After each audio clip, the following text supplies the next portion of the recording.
RMB Africa Media ke gabatar da shirin tafiya mabuɗin ilimi, shirin da ke tattaunawa da wasu da suka bar mahaifarsu tare da ci gaba da rayuwa a wani ɓangare na duniya. Sunana Mamman Biniya Yakubu Awashe, jagoran shirin.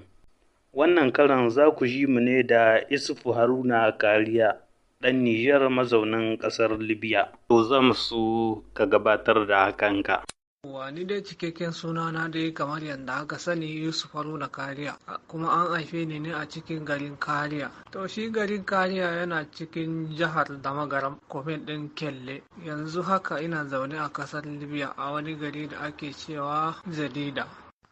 A yanzu a nan Libya gaskiya ba wani aiki bane irin na wanda ya shafi aikin gwamnati, a ba haka nan bane. Aiki ne muke yi, leburanci, aikin ƙarfi ne. Ni ko a gida Nijar idan muna irin wannan aiki gaskiya za mu samu abin da za mu rufa wa kanmu asiri. Leburanci ne muke aikin ƙarfi. Menene sanadiyar zuwanka ƙasar Libya, kuma yaya rayuwa take a nan ƙasar Libya? Gaskiya daɗin da farko mu sanadiya na ne zuwa na Libya shine abokananmu da yawa suna zuwa suna komawa, kawai muna gani kaman yana da daɗi. Ko kana da wani sana'a ma za ka iya barin sana'an nan ka zo kai ma ka gani. To a irin wannan hakan ne ya sa mu ma sai muka tashi muka zo nan. Da muka zo kuma duk abun ba yadda muke tunanin ba ne. To rayuwa dai za mu ce alhamdulillah, tunda mutum zai je aikinsa na leburanci daidai gwargwado ana biyan. Amma babu maganar wai cewa gaskiya rayuwa tana da daɗi a nan. Gaskiya wata ƙasa ce wanda ba taku ba, wanda ba ka da yanci. Gaskiya rayuwa dai za a ce gaskiya dai ba yabo ba fallasa. Wahalar rayuwa a nan Libya shine ba ka da yanci, sai abin da mutum ya ce shine kawai babban matsala a nan. Ba ka da yancin komi, sai abin da mutum ya ce. Wane darasi ƙasashen Nijar da Libya za su iya koya daga junansu? To ni abubuwan darasi da na gani a nan Libya wanda har a ce mu ma a gida Nijar mutane su yi koyi da shi shine ba su da girman kai. Don balarabe shi yana da kudi ba ruwan shi, kai don talaka ne zai baka hannu ku gaisa, ku ci abinci, ku yi komi da komi. Su wannan bai dame su ba. Sabanin mu akasin a gida, ka ga mai kudi ko gaisuwa ma da talaka sai ka gani abun yana ba da wahala. To shine kawai abun da na gani ne wanda har larabawa suke burge ni a nan Libya.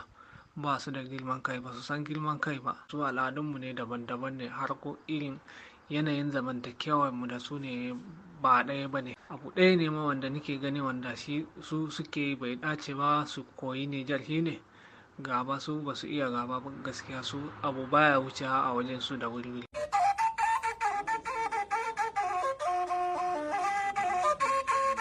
A halin yanzu kana fatan komawa gida Nijar, kuma idan ka koma kamar wani abu ne za ka tunawa da shi a ƙasar Libya?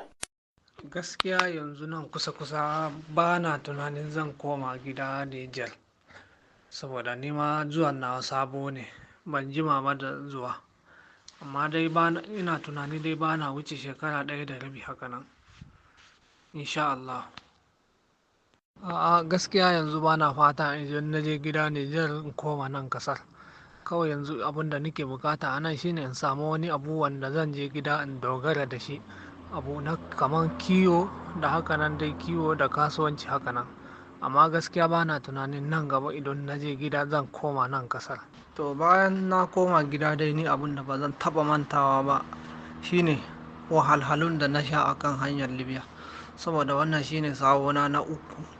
Amma wannan sawon na ƙarshe shine wanda ya bani wahala. Mun sha wahala, babu ci babu sha, mun yi kusan sati 2 akan hanya, saboda na sha wahalhalu sosai a wannan sawa. Shine abin da ba zan taba mantawa da shi ba a rayuwata. Ko akwai wata shawara da za ka bada ga matasan Nijar? Shawarar da zan ba 'yan uwana matasa masu burin son zuwa Libya shine su zauna gida su kama sana'a. Domin gaskiya ko a gida Nijar idan har mutum yana aikin da muke yi a nan, to ina tunanin mutum zai samu abin da zai dogaro da kanshi, saboda aiki ne na ƙarfi wanda muke yi.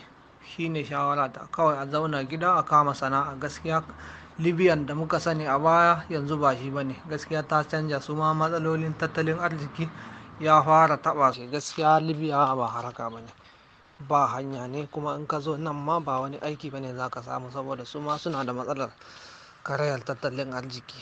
Wahalhalun da na gani akan wannan hanya shi kaɗai ma ya isa a ce mutum ya daina zuwa wannan ƙasar. Suwa za ka iya miƙawa gaisuwar sada zumunci? Baba ya Lefe da Magaram, akwai Mamman Sani Dauda Cinwazza, akwai Sanusi Madatai da Magaram, akwai Adam Harka Tasawa, akwai Dauda Dan Mayaki Maradi, da dai sauran abokai na 'yan gwagwarmaya gaba da ina musu fatan alheri, da kai kuma mai gabatar da wannan shiri.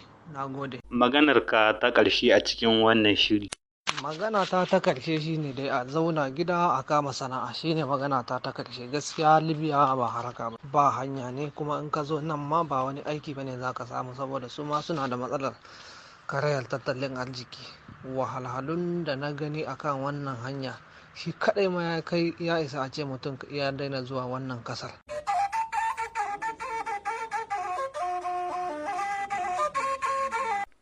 Shirin tafiya mabuɗin ilimi na wannan karon ya zo ƙarshe.